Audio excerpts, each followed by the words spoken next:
Winthrop. Ethan, please. Oh,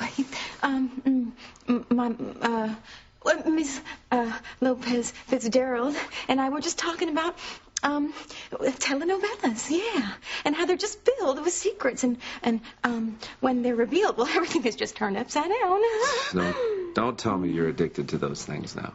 Well, sure, why not? It's better than what's on right now, all that reality TV and those stupid game shows. Right. Well, I wanted to tell you that Gwen is taking Jonathan for a walk, okay? Oh, well, thank you for telling me.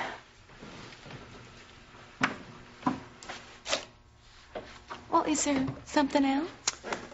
No, it's just silly that you mentioned telenovelas. Because Teresa and little Ethan used to watch them together all the time. Yes, they did. Yeah.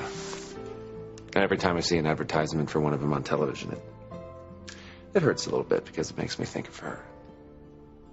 Mr. Winthrop, Ethan. I mean, I know she's gone. I know she's not coming back, but I used to laugh at her all the time when she was watching those things because these characters would typically die and then they would suddenly come back to life. It'd be nice if life were a little more like a telenovela. It would be nice if Teresa was secretly alive somewhere and then she could come back to me. I'm sorry, Gertrude. It's not fair of me to dump my personal problems on you. Oh, no, you can say anything that you like to me. Anytime. And you know you can always speak your heart to me, right? You know that. You know, Ethan, if Teresa was listening, I know it would make her happy to know how much you still love her. Would it? My mother tells me that if Teresa really loved me, she would want me to be happy and move on with someone else. Well, no offense, Ethan, but your mother isn't someone that I would listen to when it comes to matters of the heart. It's just unfair. I miss her so much. I can barely function around here. Just all these new problems. I don't think I have the energy anymore to deal with them. And if Teresa were still here, everything would be different.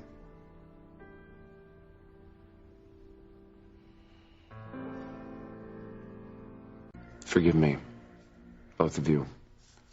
Teresa's gone, and all this daydreaming isn't going to bring her back, so... Oh, it's okay. I miss her too, Ethan. It's all right. Oh, wait. Oh, well, you said, Mrs. Crane just loved telenovelas. Well, what would you do if your life was like one? Gertrude, please, it doesn't make any sense to talk about something that can't happen. Well, see, ma'am, I read this article once about grieving, and it said that it helps to fantasize about the person you love coming back to you. Really, that makes no sense to me, Gertrude. Well, if the article is right, Gertrude, then I'm way ahead of the game because I fantasize about Teresa coming back pretty much all the time. Oh, that's good. Yeah, that'll ease the pain. So, well, what would you do if, Mrs. Crane came back to you?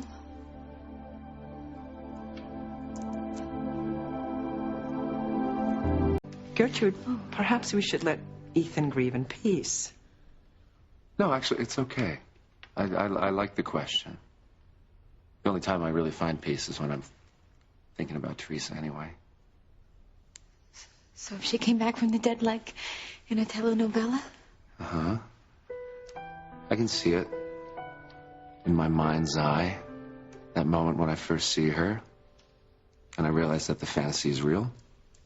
Oh, please tell me. Well, it would have to be something romantic. That's the way Teresa would do it. She'd probably have someone send me a message, some mysterious message to summon me to some beautiful room somewhere. And I would enter the room, and it would be dimly lit with candles, and her perfume would fill the room. There'd probably be a beautiful dinner waiting. Music? Soft music. Barely audible, but yes, there would be music. And all the time I'd be wondering who would have sent me to such a romantic and beautiful room. And I would turn around, and there she'd be. A romantic soul, Ethan. You must have loved Mrs. Crane very much. I did. I still do.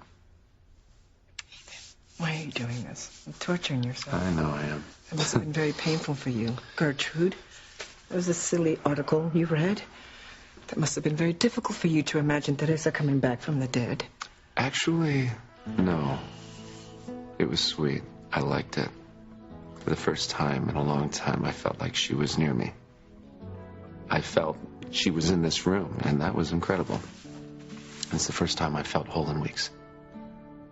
Even if it was only because of my imagination. Someday I'll make it a reality, Ethan. Someday soon. Ethan, that's enough, huh? All this talk about Teresa is only hurting me more.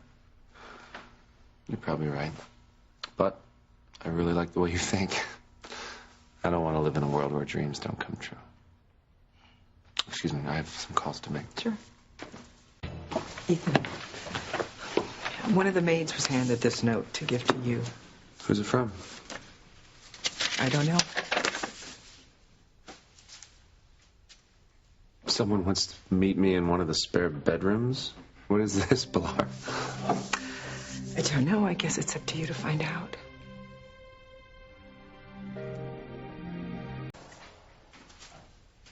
Are you sure that you don't know anything about this note? I don't know any more than you do. Like I said, it was handed to one of the maids, and it had your name on it. I guess there's only one way to find out what's going on here. I will go to the spare bedroom and see what's waiting for me. Oh, Ethan. I hope what's waiting for you and Teresa is a lifetime of happiness.